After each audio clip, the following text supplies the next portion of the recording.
Hi, and welcome to Plugged In at Electric Works, powered by Car Workplaces. I'm your host, Leslie Hill, and today, Realtor Ben Wahli joins me. Tell us how you differentiate from other realtors in town. We have a package that we've put together for our clients, and for people that sell their homes, we offer a one-rate, no-fees approach, where we cover seller closing costs, staging, decorating, professional marketing. We do a lot of videos, so it's fun to do this video with you today. And then what we find is we bring about 20% more to the bottom line for our sellers compared to our competition. So that's probably our key differentiator. And I also know that you really love historical homes. We do. We've restored 10 homes in West Central. A lot of the homes that we've taken over were leaking roofs, foundation and basement problems, and things like that. We have a construction company as well. So our clients really appreciate our construction knowledge. Because when we walk in a home, I can tell you if I think the home is stable or not, or what some upgrades might cost. Now, what happens if you walk into a house and you can tell that something is off?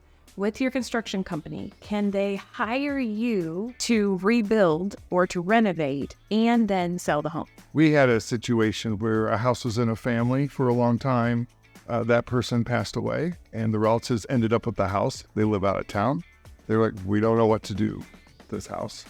So we went through and I did a market evaluation and found they could sell the home for $325,000. However, if they did some renovations, they could get a lot more money. And so they used us as the construction company, and they spent about $45,000 on construction. So instead of $325,000, you add $45,000 to it, and we were able to get them $455,000. That's wonderful. They were very happy with us. Yes, I imagine. And we were happy for them. It's so fun to be able to serve a client and have that success for them. What made you choose Electric Works for your location of your office? We moved downtown in 2015 and fell in love with this neighborhood. And so when Electric Works opened then, and I saw there was space available, it was like, I have to be here. And so it's been really good. What do you like best about being here? I think it's to watch this project continue to build. It builds every day. There's more activity, there's more people, more networking, and I just really like the overall energy. Okay, wonderful. Well, thank you so much for your time today. Leslie, thank you. It was great to be here. It was wonderful. And thank you all for joining us. We hope to see you at the next Plugged In at Electric Works, powered by Car Workplaces.